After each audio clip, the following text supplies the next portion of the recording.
Thiruvananthapuram നെയ്യാറ്റിൻകരയിൽ Christmas ആഘോഷങ്ങളുടെ ഭാഗമായി സംഘടിപ്പിച്ച മേളയ്ക്കിടെ താൽക്കാലിക പാലം തകർന്നുണ്ടായ അപകടത്തിൽ 2 പേർക്ക് ഗുരുതര പരിക്ക്. നിരവധി പേർക്ക് സാരമായ പരിക്കുണ്ട്. ഗുരുതരമായി പരിക്കേറ്റവരെ തിരുവനന്തപുരത്തെ വിവിധ ആശുപത്രികളിൽ പ്രവേശിപ്പിച്ചു. പൂവാർ തിരുപുരം പഞ്ചായത്ത് നടത്തുന്ന തിരുപുരം ഫെസ്റ്റിനിടെ രാത്രിയായിരുന്നു അപകടം.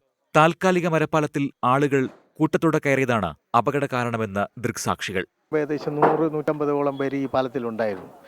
അങ്ങനെ വെയിറ്റ് താങ്ങാൻ പറ്റാതെയാണ് ഇത് സംഭവിച്ചത്. ഇത്രയും ആയിരക്കണക്കിന് ജനങ്ങളെ അണിനിരത്തി ഇങ്ങനെ ഒരു മഹാസംഭവം നടക്കുമ്പോൾ അതിനൊരു ഉത്തരവാദിത്വം ഉണ്ടാവണം. ആവശ്യത്തിനുള്ള സുരക്ഷാ മാനദണ്ഡങ്ങൾ പാലിക്കാതെ ബലക്കുറവുള്ള പട്ടികകൾ ഉപയോഗിച്ചാണ് പാലം നിർമ്മിച്ചതെന്നും ആരോപണമുണ്ട്. സുരക്ഷാ ക്രമീകരണങ്ങൾ ഏർപ്പെടുത്തിയില്ല എന്ന് കാണിച്ച് അപകടസ്ഥലത്ത് വാക്കുതർക്കം.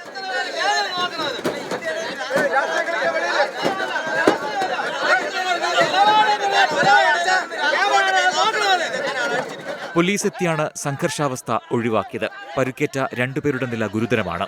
നിസ്സാര പരുക്കേറ്റവരെ നെയ്യാറ്റിൻകര താലൂക്ക് ആശുപത്രിയിലും മറ്റുള്ളവരെ തിരുവനന്തപുരത്തെ ആശുപത്രികളിലും പ്രവേശിപ്പിച്ചു. അപകടത്തിൽ പഞ്ചായത്ത് വിശദമായ അന്വേഷണം നടത്തും. 24 തിരുവനന്തപുരം.